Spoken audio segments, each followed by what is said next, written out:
ఆదికాండము 2వ అధ్యాయము. ఆకాశమును భూమియు వాటిలోనున్న సమస్త సమూహమును సంపూర్తి చేయబడెను.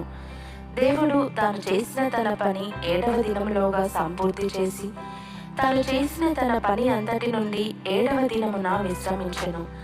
కాబట్టి దేవుడు ఆ 7వ దినమును ఆశీర్వదించి పరిశుద్ధపరచెను. ఏలయనగా దానిలో దేవుడు తాను చేసినట్టు సృజించినట్టు తన పని అంతటి నుండి విశ్రమించెను.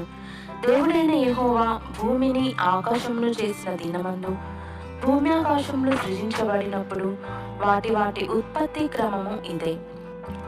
అది వరకు పొలమందలి ఏ పొదయు భూమి మీద నుండలేదు, పొలమందలి ఏ చెట్టును మరువలేదు.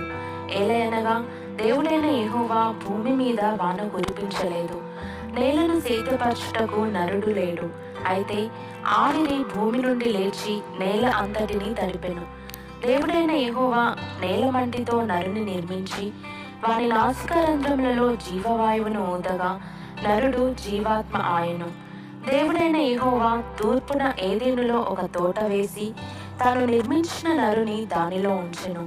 మరియు దేవుడైన యెహోవా చూపునకు రమ్యమైనదియు ఆహారమునకు మంచిదియునైన ప్రతి వృక్షమును ఆ తోట మధ్యను జీవ వృక్షమును మంచి చెడ్డ తెలివినిచ్చు వృక్షమును నేల నుండి మొలిపించెను. మరియు ఆ తోటను తడుపుటకు ఏదెనులో నుండి ఒక నది బయలుదేరి అక్కడ నుండి చీలిపోయి 4 శాఖలాయెను. మొదటి దాని పేరు పీషోను. అది హవీలా దేశం అంతటి చుట్టూ పారుచున్నది. అక్కడ బంగారం ఉన్నది. ఆ దేశపు బంగారము శ్రేష్టమైనది. అక్కడ బోలమును గోమేధికములను దొరుకును. రెండవ నది పేరు గీహోను. అది కూషు దేశం అంతటి చుట్టూ పారుచున్నది. మూడవ నది పేరు హిద్దెకేలు. అది అష్షూరు తూర్పు వైపున పారుచున్నది. 4వ నది యూఫ్రటీసు. మరియు దేవుడైన యెహోవా నరుని తీసుకొని ఏదెను తోటను సేద్యపరచుటకును దాని కాచుటకును దానిలో ఉంచెను.